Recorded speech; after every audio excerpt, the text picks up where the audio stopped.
저는 여러분들에게 지금 보여지고 있는 화면에 이 시대의 유일한 대안은 우리가 종교개혁의 후예잖아요. 기존의 권위를 넘어서 성경을 따라 교회의 타락을 바로잡으려고 했던 종교개혁 정신 그 자체예요. 근데 사실은 지금 한국에서 개혁주의를 부르짖고 있는, 우리 합동교단이 대표적이거든요.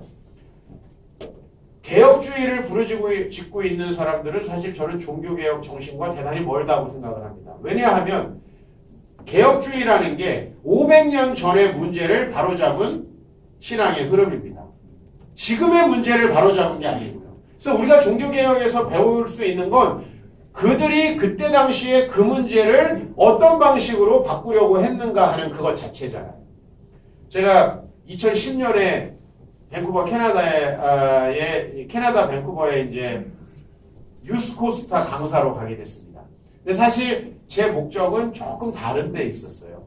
거기 사람들도 좀 만나고, 그 다음에 거기 트리니티 웨스턴이라는 학교에서, 그리고 이제 거기 리젠트 칼리지가 있잖아요. 거기 다니는 사람들 학생증을 좀 받아가지고 자료를 좀 수집하려는 목적으로 그렇게 제가 사실은 갔어요. 리젠트 칼리지에 가가지고 서점을 이제 항상 어디 가나 서점을 가거든요. 작년에 이제 그랜드 레피즈 가가지고 거기 이제 또 그랜드 레피즈에 가면 우리 신학 서적들이 많잖아요. 그런데도 이제 몇 군데 또 가봤는데 저는 그때 리젠트 칼리지에서 눈에 딱 들어온 책이 한 권 있었어요. 그건 뭐냐면 Christianity's Dangerous Idea 라는 책이었어요. 이게 알리스터 맥그레스의 책으로 우리 어떻게 번역됐죠? 기독교 그 위험한 사상의 역사인가 하여튼 이렇게 번역됐을 거예요. 그 책이 딱 들어온 거예요. 근데 까만색에, 영어 책은 그렇습니다. 까만색에 글씨가 빨간색이에요. 그래서 이건 이단에 대한 책인가 보다. 느낌 자체가 저한테 그런 느낌이었어요. 그래서 사실 책을 소개까지 볼 시간은 없어가지고 보고 강렬한 기억을 가지고 한국에 왔어요. 그래서 이제 한국에 왔는데 국제제자훈련원에서 그 책을 번역해가지고 내놨더라고요. 근데 책을 처음에 그래서 이단의 역사를 알리스터 맥그레스가 썼나 보니까 기독교의 역사를 쓴 거더라고요. 기독교가 대단히 위험한 사상이었다라는 이야기를 하는 거예요. 왜 위험한 사상이었냐면 당시에 카톨릭이 성경 번역하지 못하게 하고 또 성경을 평신도들이 읽는 것을 엄격하게 막았잖아요. 그런데 그런 카톨릭과 그 다음에 성경을 번역하고 자국어로 일으키게 했던, 제가 도고동문학과 출신인데 1학년 1학기에 처음 배운 게 루터예요. 왜냐하면 독일어의 발전에 있어서 루터의 성경 번역, 이것이 굉장히 중요하거든요. 그리고 이제 그 다음에 괴테. 루터와 괴테예요. 독일어를 세운 두 큰 기둥이 루터와 괴테인데 루터 이야기를 처음에 배웠어요. 들어가자마자. 신학교보다 더 은혜로웠어요, 사실은. 총신해가지고 별로 사실 처음에 은혜롭지 않았고, 제 도고동문학과 수업 시간에. 근데 그 루터가 결국은 성경 번역에 아주 힘썼던 사람이고, 그 자신이 원전을 가지고 성경을 번역한, 물론 그 전에 에라스무스 같은 사람이 있지만은 그 자국어 성경 자체가 굉장히 위험한 사상이었다는 거예요. 왜? 성경을 모든 사람에게 공개하는 거잖아요. 이 자체가 그 당시에 얼마나 위험한 사상이었나. 그러나 알리스터 맥그레스가 그 책에 쓰고 있는 내용은 이 앞부분에 있습니다. 제 책에. 그게 결국은 이길 수밖에 없는 흐름이었다는 거예요. 한쪽은 시대의 흐름을 막으려고 하고 한쪽은 시대의 흐름을 타서 교회를 개혁하려고 했는데 왜 종교개혁이 성공했느냐? 그 시대의 흐름과 맞았다는 거죠. 인쇄술의 발전, 15세기잖아요. 우리나라의 직지신경부터 저쪽에 서양의 구텐베르그 다 15세기입니다. 종교개혁이 16세기에 일어났죠. 그러니까 인쇄술의 발전과 더불어서 책을 번역해서 보급하고 성경으로 돌아갈 수 있는 기본적인 틀이 형성된 거죠. 그래서 알리스토 맥그레스 같이 이렇게 사회학적으로 종교개혁을 분석하는 게 굉장히 좋습니다. 제가 총신에서 늘 들었던 얘기는 하나님의 은혜였다라는 건데, 왜 은혜가 어떤 방식으로 어떻게 도대체 임했는지 이 땅의 얘기를 하지 않으면 좀 되게 답답했어요. 무조건 다 은혜래. 우리는 뭔가 그럼. 자, 그래서 저는 그때 당시에 지금 한국교회 종교개혁 500주년이고 종교개혁이 일어나야 된다라고 많이 얘기하는데 대부분은 수구 반동 운동이에요. 옛날로 돌아가자는 운동이에요. 시대가 500년이 지났습니다. 요새요 3년만 지나도 사회가 너무 변해가지고 제가 해외 집회에서 만난 이민자들이 한국에 가끔 놀러 오면 적응이 안 된대요. 몇십 년 있었던 게 아니에요. 불과 몇 년 전에 왔다 간 사람도 적응이 안 돼. 그렇게 사회가 바뀌는데 500년 전에 그 문제를 해결하려고 만들어냈던 교리에 집착을 한다고요. 그건 말도 안 되는 일이라고 생각을 합니다. 이 시대에 맞는 새로운 신학적인 방법론들을 우리가 연구해내야 되고 그때 우리가 항상 가져야 되는 정신은 뭐냐? 기존의 권위, 그것이 교회의 권위이기도 하고 또 전통적 교리 해석도 굉장히 큰 교리들이죠. 나는 지금도 카톨릭 교회에 대해서 잘 이해가 안 가는 부분이 어떻게 그렇게 성경에 나오지 않는 교리들이 많은데도 불구하고 그것을 다 믿을 수 있는가. 근데 우리 개신교 목사들한테 놀라는 건 성경에 나오는 것들을 어떻게 그렇게 모를 수가 있는가. 카톨릭은 없는 거를 엄청 갖다 붙여놨어요.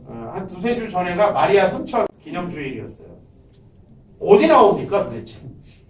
어떻게 이렇게 갖다 붙였어요? 그런 것들을 이겨낼 수 있는 것도 바로 뭡니까? 성경이고 복음을 연구하는 거고 우리 개신교가 얼마나 협소하게 물론 그것이 500년 전에 카톨릭 교회의 문제들을 해결하기 위해 시작된 신학이지만 지금 우리는 그때 카톨릭 교회하고는 상당히 다른 양상의 문제를 가지고 있는데 그 문제들을 해결하기 위해서 다시 성경으로 돌아가야 된다는 것이죠. 여러분 다음 질문, 다음 그 그림 하나 보시면 이 시대에 가장 다니고 싶은 교회를 최근에 뉴스엔조이에서 설문조사를 1,000 몇백 명을 통해서 했어요. 작지만 건강한 교회에 다니고 싶다. 가장 높은 비율을 차지하고 있습니다. 제가 많은 교회들을 다녀봤는데 그냥 작은 교회는 여기 없어요. 작지만 건강한 교회에서 굉장히 저도 힘을 얻다가 우리 교회가 건강한가? 그냥 작은 교회. 한국 교회에 두 종류 목회자가 있다고 그러죠. 큰 교회 목회자와 큰 교회를 지향하나 안 돼서 욕하는 목회자. 이 여러분은 어때요? 아예 다른 종류의 목회자여야 여기에 들어갈 수 있거든요. 이 작지만 건강한 교회. 지금 굉장히 많은 사람들이 작지만 건강한 교회를 찾고 있습니다. 그런데 사실 많은 분들이 없대요, 별로. 작고 허접한 교회. 네? 그냥 그런 교회가 너무 많은 거예요. 근데 우리는 작은 데 자체에서 프라이드를 가져요. 작은 교회가 더 교회답다. 저는 교회 사이즈로 무조건 좋다라고 하는 건 말이 안 되는 거라고 생각을 합니다. 나도 작은 교회를 하고 있지만 아니 어떻게 작아서 그냥 좋을 수가 있어요. 작아서 안 좋은 것도 많잖아요. 솔직히 얘기해서. 난 처음에 우리 교회에 적응이 안 되더라고. 내가 우리 교회에 적응하는 데 한 3년 걸렸어요. 우리 교회를 내가 다니기 쉽지 않더라고요. 사람도 없고 그죠? 돈도 없고 그냥 너무 화장실도 후지고 막 너무 불편한 게 많아요. 네, 그래가지고 나도 다니기 싫은데 다니는 사람들이 참 신기했어요. 솔직히 얘기해서. 여러분 교회 다니고 싶습니까? 아니에요. 아이고 예. 아이고 이 너무 크게 답하면 안 되는데. 강의 흐름에 방해가 되지 않도록 답해 주시기 바랍니다. 작지만 건강한 교회를 정말 다니고 싶어 하는데요. 우선은 저희 아버지도 지방의 중소교회를 하셨는데 작은 교회는 몇 가지 치명적 약점이 있어요. 우선은 목사들이 너무 많은 일을 감당하다 보니까 설교나 사역의 전문성이 심각하게 떨어진다는 거예요. 그죠? 제가 우리 교회 연예인이 한 분 있어가지고 연예인들은 그런 뒷얘기를 많이 알아요. 재벌들 뒷얘기는. 연예인들은 재벌이 많이 연결되어 있어요. 근데 거의 재벌 2세들이 20세까지는 거의 공부를 안 한대요. 근데 30세, 35세 정도가 되면 세계적인 트렌드를 읽는 전문가가 된대요. 왜냐하면 이제 외국 일단 한번 가요. 한국에서 이제 공부를 안 하니까. 외국 한번 가요. 갔다 오면 서울대 나온 참모진들이 매번 세계적인 트렌드를 아침마다 보고서로 만들어가지고 해주는 거예요. 그러니까 이건 아무리 바보래도 그 세계적인 트렌드들을 맨날 리포팅을 해주는데 이 친구가 세계적인 감각을 갖추지 않을 수가 없다는 거예요. 근데 개척교회는 누가 설교 준비해줘요? 전문성이 너무 떨어진다는 거예요. 제가 우리 교회 성도에게서 들었던 참 프라이드가 생길 만한 이야기 중에 하나는 남편 때문에 이 친구를 이제 저희 교회에 오게 됩니다. 목사님, 교회가 너무 작고 처음에 그래가지고 이거 뭐가 있을까 싶은 생각이 솔직히 들었는데 목사님의 양육과 이 양육 체계들을 제가 경험을 해보니까 제가 큰 교회 다닐 것보다 훨씬 낫습니다. 그 얘기는 분명히 우리는 그런 등치로서는 승부가 안 됩니다. 네. 근데 제가 그 해외 한인교회에 한 3년 전부터 사역을 많이 다니고 있습니다. 좀 필요하다는 생각이 들어서. 근데 해외 한인교회들을 제가 가보고 느낀 점 딱 하나로 한마디로 하자 그러면은 겉멋이 들어있다라는 거예요. 한국의 교회는 모르겠어요. 겉멋이 들어있다라는 게 뭐냐면 찬양 사역자, 그 다음에 앰프 시스템 이런 건 우리 교회보다 훨씬 좋아요. 제가 갔던 모든 한인교회가 그랬어요. 와, 스피커 막 모든 시스템이 우리 교회 정말 후지거든요. 어제도 앰프 벅벅거려가지고 마이크 바꿔서 썼는데 이런 그 참을 수 없는 교회의 가벼움, 네? 이 시스템의 허접함. 여기도 그래가지고 참 문제예요. 교회 딴 데로 세미나 장소를 바꿔야 되는데 너무 허접해요. 그리고 뭐 안 되면 막 목사님 내려가서 해야 되고 너무 모양 빠지고. 우리가 작은 교회에 굉장히 그런 문제들이 있습니다, 사실. 그러면 작은 교회가 가질 수 있는 강점이 있어야 되는데 대부분 그게 없어요. 뭐예요? 친밀한 교제와 양육 이런 것들이 되어져야 하는데 양육 너무 허접하고 목사님이 청소하다 양육 준비 못한 게 너무 티가 나. 이런 식의 문제들이 지금 한국교회 안에 있다는 거. 그래서 여러분 작기만 한 교회가 아니라 분명히 작지만 건강한 교회인데 여기 건강한 애는 설교도 잘하고 양육도 잘 이런 게 들어가요. 여러분이 재정만 공개한다고 건강하다고 생각들지 않습니다. 사람들에게 그거 우리 꼭 알아야 됩니다. 예? 그리고 여러분이 봉고차 타고 다닌다고 건강하다고 느끼지 않아요. 성도님들은. 때로는 목사님 능력이 없으니까 봉고차 타고 다니시는구나 이런 생각까지 해요. 그러다 사모님까지 미인이 아니면 진짜 능력이 없구나. 성도들의 생각을 좀 읽으셔야 돼요. 이게 성도들의 생각이에요.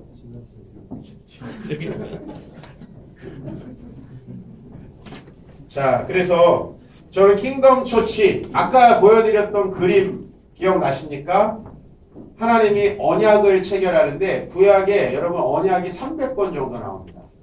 구약의 언약이라는 단어를 한번 다 오늘 찾아보세요. 뭐 검색 프로그램 보면 다 나오잖아요. 그 앞뒤 본문을 읽어보세요. 그러면 언약과 관련해서 3가지의 이야기가 따라옵니다. 같이 안 나와요. 대부분이 따로따로 나와요. 하나는 내가 너와 언약을 맺어서 너는 내 백성이 되고 나는 너의 하나님이 되겠다. 관계에 관련된 측면에. 다른 하나는 너와 언약을 맺고 땅을 주겠다. 땅에 대한 이야기. 그 다음에 너희는 이 언약을 지켜야 된다라고 하면서 언약의 조문들을 주는 이야기. 이 3가지가 나옵니다. 구약에. 그래서 저는 예수님의 이야기도 그렇게 이해해야 된다고 봅니다. 우리 교회가 하나님의 은혜로 죄를 사함받기만 하면 되는 공동체입니까? 우리 교회는 이 땅을 회복하려는 하나님의 선교에 관련이 없습니까? 우리 한국교회가 왜 미셔널 처치 운동이 나오냐면 땅에 대한 관심이 없어요. 땅에 대한 관심이. 교회당 안에서 푸닥거리 죄송합니다. 이런 표현 써서. 그거에만 관심이 있고 몇 명이 모이는 데만 관심이 있는 거예요. 그거 가지고 가오잡고 있는 거예요. 근데 왜 사회로부터 지탄을 받나요?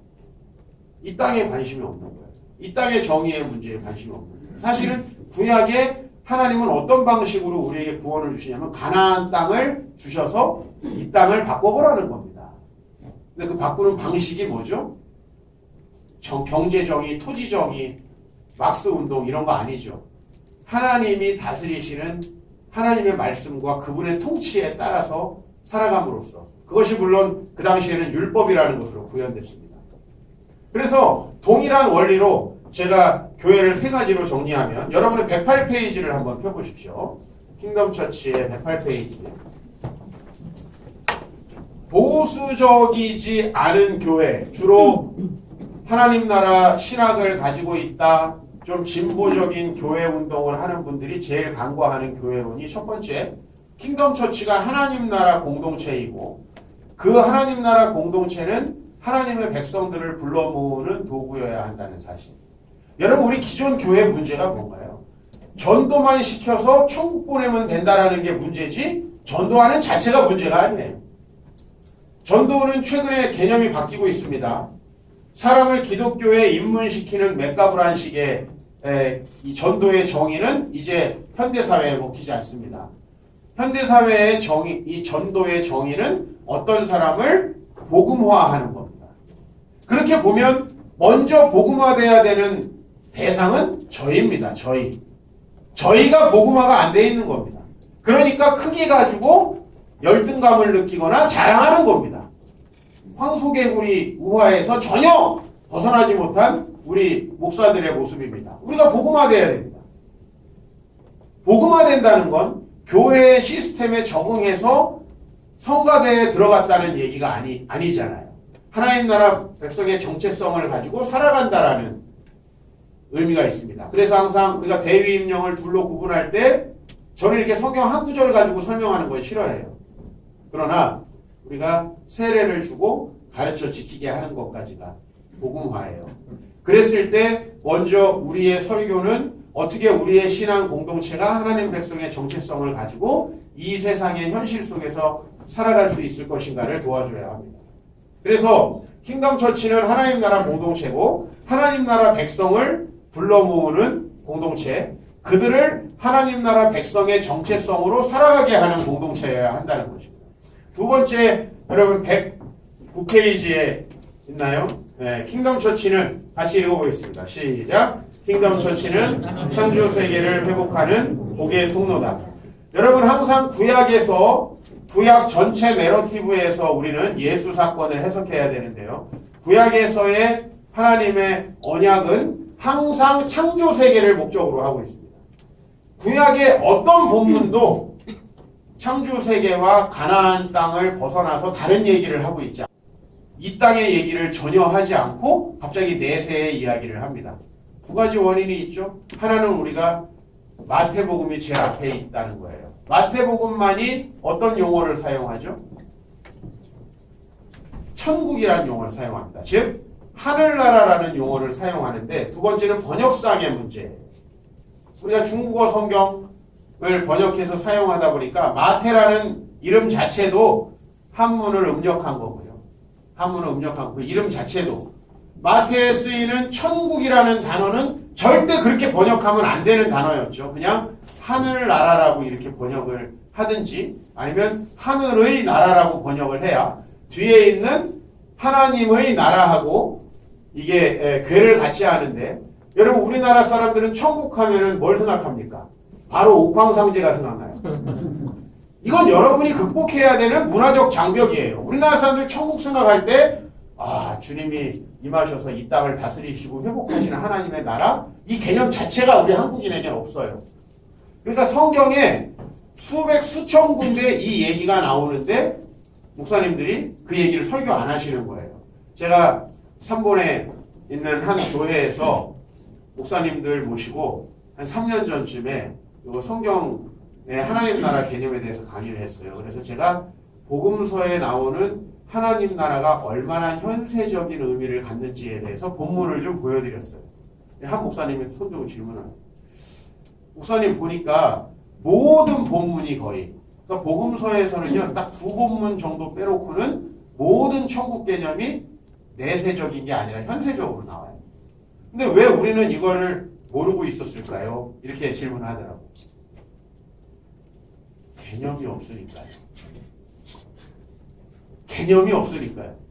군대에 왜 들어가서 다리를 꼬죠? 개념이 없으니까. 군대 가서 왜 옥수수를 드러내죠? 개념이 없으니까 그래요. 내가 그렇게 해야 된다라는 개념 자체가 없는 거예요. 한국인의 피해는 천국을 이해할 수 없는 옥황상제와 거기에서 이제 두 갈래로 갈라진 길이 있어요. 지옥과 천국으로. 이 개념 이외에는 하나님 나라를 이해할 수 있는 개념이 없어요. 근데 우리 교회는 분명히 창조 세계를 회복해야 돼요. 왜 킹덤 처치가 통일과 관련이 있고 왜 킹덤 처치가 이 사회의 정의와 관련이 있냐 하면 구약이 그러했기 때문에 예수님의 하나님 나라도 복음서를 읽어보시면 대부분이 현세적인데요.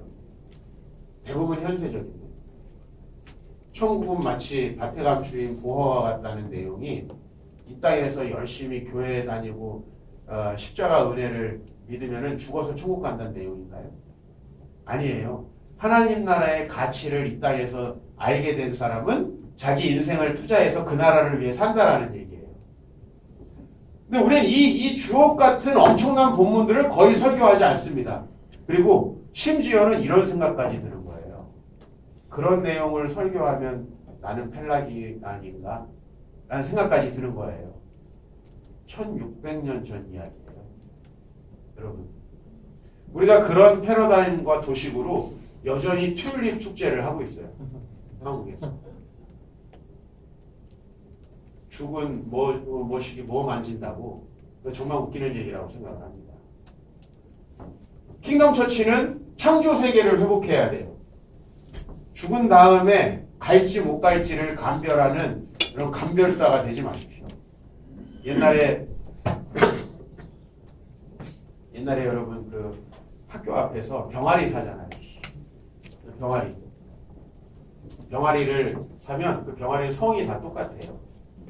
6개로 키울 닭하고 알 낳는 닭 둘 중에 하나를 구분해내고 나머지 순놈이든 암놈이든 가져서 그걸 파는 거예요. 그때 성별 감별서가 있어요. 그 조그만 놈을 암놈인지 순놈인지 감별해내는 사람이 있어요. 우리는 여기 지금 성도들을 여러분 갈로 못 갈로 이걸 나누고 있는 거예요. 여러분 그거 정확히 아십니까? 우린 뻥치고 있는 거예요. 근데 이건 내가 확실히 알아요. 그렇게 살면 이미 지옥이니까 죽어서는 천국에 갔으면 좋겠다. 저 그렇게 얘기를 해요. 난 너가 죽어서 천국 갈 수 있는지 그거는 내가 잘 모르겠고 지금처럼 살면 확실히 이 삶이 지옥일 거니까 제발 죽어서 천국에 갔으면 좋겠다. 제가 이렇게 이 세상에서 우리는 우리가 행복한 정도가 아니라 창조세계를 회복하는 복의 통로예요. 하나님이 아브라함 언약을 행하신 목적은 뭡니까? 18장 17절에 나오잖아요. 18절하고 하나님이 아브라함에 하시는 일을 숨기겠느냐? 아브라함 강대한 나라가 돼서 천하만민이 복을 받게 하려고. 이건 바로 예수의 복음과 동일한 목적을 가지고 있죠. 창조세계를 회복해야 됩니다. 마지막으로 킹덤 처치는 통치를 구현하는 그리스도의 몸입니다. 구약에서 이스라엘은 하나님의 말씀에 순종하는 것을 그 필수적인 의무로 가지고 있죠. 그래서 여러분 사실 모세오경 전체가 하나의 토라인데요. 토라. 그 하나님의 토라 문서에 사실은 70% 정도에 해당하는 이야기는 다 율법이에요. 율법. 그죠? 사실 우리는 창출레민신에서 뭐 기억나는 거는 법궤, 다른 불로 제사하다 죽은 거, 돌판 깨트린 거, 우상숭배나 이런 얘기밖에 기억을 잘 못하지만 사실은 그거는 부수적인 이야기예요. 율법을 주다가 생긴 일이고 핵심은 율법인데 거의 율법을 설교하시는 목사님들이 없죠. 왜? 개념이 없으니까. 개념이 없는 거예요. 우리 그걸 어떻게 해석해야 되지? 심지어는 사도 바울이 그 당시 1세기 상황 속에서 율법이 유대인들에게 오용되고 있던 것들을 이야기하면서 그 율법에 대해서 부정적으로 얘기했던 본문들을 가지고 구약을 싸잡아서 율법이라고 이렇게 매도했던 일까지 있죠. 우리 성경신학의 부재입니다. 킹덤 처치는 결국은 하나님 나라를 구현하기 위해서 하나님의 통치를 구현하는 겁니다. 사실 한국교회 성령운동이 문제가 많았는데 이제 좀 자리를 잡고 있습니다. 성령운동의 핵심은 성령의 인도하심을 따라 우리가 삶의 열매들을 맺는 것입니다. 결론이 거기를 향하지 않으면 성령운동의 여러 현상들은 의미가 없는 거죠. 결론이 중요한 겁니다. 결론이. 그래서 통치를 구현하는 것이고 그게 바로 사도 바울이 이야기했던 교회론 바로 그리스도의 몸이죠.